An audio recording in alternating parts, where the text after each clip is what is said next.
पूर्वांचल जो कभी बाहुबलियों का गढ़ कहा जाता था, लेकिन अब उसकी तस्वीर बदल चुकी है, जहां अब विकास के नए आयाम देखने को मिल रहे हैं।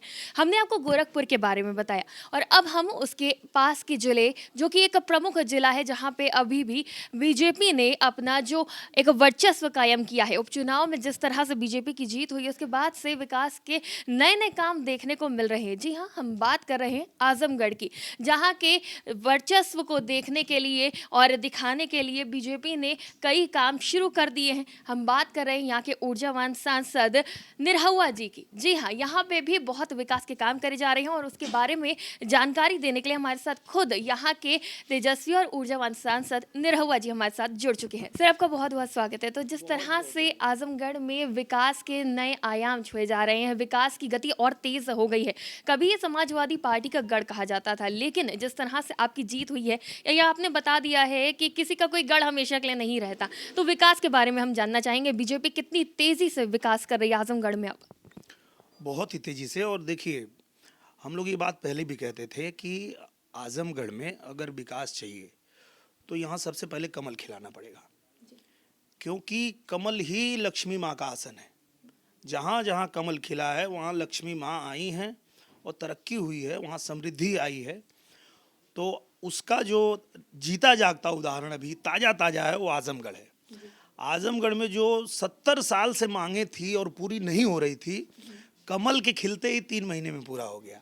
जैसे गोरखपुर से आजमगढ़ बनारस को सीधी लाइन से जोड़ने की मांग 70 साल से चल रही थी, पर वो नहीं हो पा रहा था।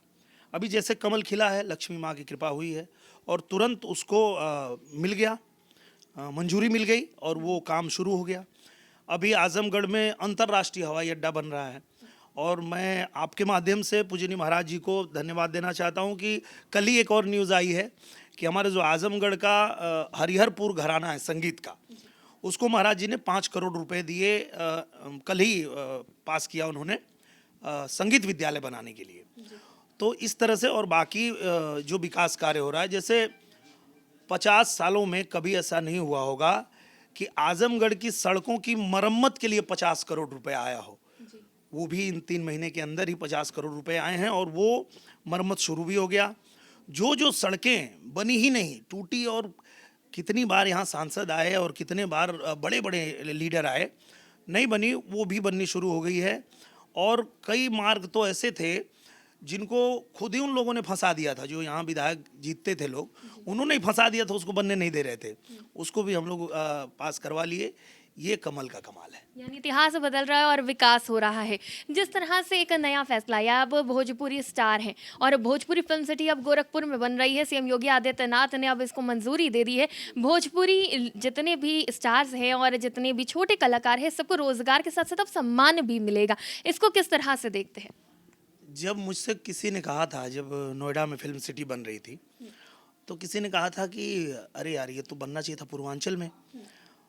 तो मैंने कहा तो हाँ, पूर्वांचल में भी बनेगा, इसको बन जाने दीजिए, इसके बाद पूर्वांचल में भी बनेगा। तो वो हंसने लगा, ऐसे कैसे, मतलब एक ही राज्य में कई फिल्म सिटी बनेगी? मैंने कहा ये पूजनीय महाराज जी हैं और आप लोग सोच नहीं सकते ये क्या क्या कर सकते हैं। और पूजनीय महाराज जी से हमारे जो सांसद बड़े भैया रवि किशन जी हैं, लगातार उनसे ये बात कह रहे थे कि यहाँ चाहिए, फिल्म सिटी चाहिए, और पूजनीय महाराज जी ने फिल्म सिटी दे दिया वहाँ पे।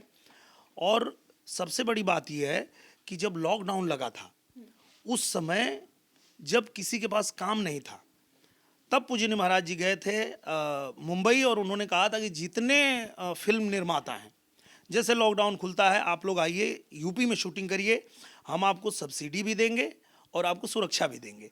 और उसका कमाल देखिए, उसकी देन देखिए कि आज मतलब उत्तर प्रदेश के हर जिले में शूटिंग चल रही है। ये कमाल है पूजनीय महाराज जी का। जी, आप एक भोजपुरी स्टार भी हैं, साथ ही साथ सांसद भी हैं। दोनों काम एक साथ करना, कोई कठिनाई आती हैं? बहुत आराम से कर लेते हैं? और अगर राजनीति से जुड़ा हुआ सवाल करा जाए, 24 का चुनाव है, तो जिस तरह से विपक्ष एकजुट हो रहा है, मजबूत हो रहा है और कहा जा रहा है कि बीजेपी को इस पे असर पड़ेगा, आपको क्या लगता है कितना असर पड़ेगा?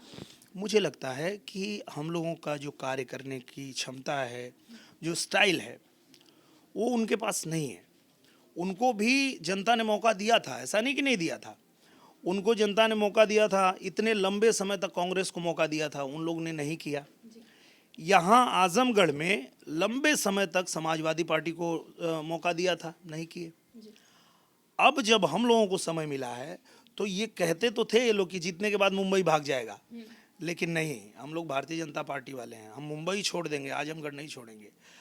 3 महीने से हम आजमगढ़ में ही थे। 3 महीने में आजमगढ़ के हर विधानसभा में हमने 4 फिल्में शूटिंग कर दी, और जहाँ शूटिंग होती है वहीं सुनवाई भी होती है। जो हमारे जनता का कोई काम है वो लेके आते हैं, तुरंत हम लोग फ़ोन लगाते हैं, उनकी पत्र लिखते हैं, तो उनका काम भी होता है। और यही वादा हमने किया भी था कि अगर हमको आप सेवक बनाते हैं आजमगढ़ का, तो एक तरफ शूटिंग भी होगी और दूसरी तरफ आपका काम भी होगा, और वही हो रहा है। जी, यानी विपक्ष के मजबूत होने से कोई फर्क नहीं पड़ेगा बीजेपी को। इसलिए नहीं असर पड़ेगा कि वो सब मिल करके भी तो घोटाला करेंगे, चोरी करेंगे, और करेंगे क्या?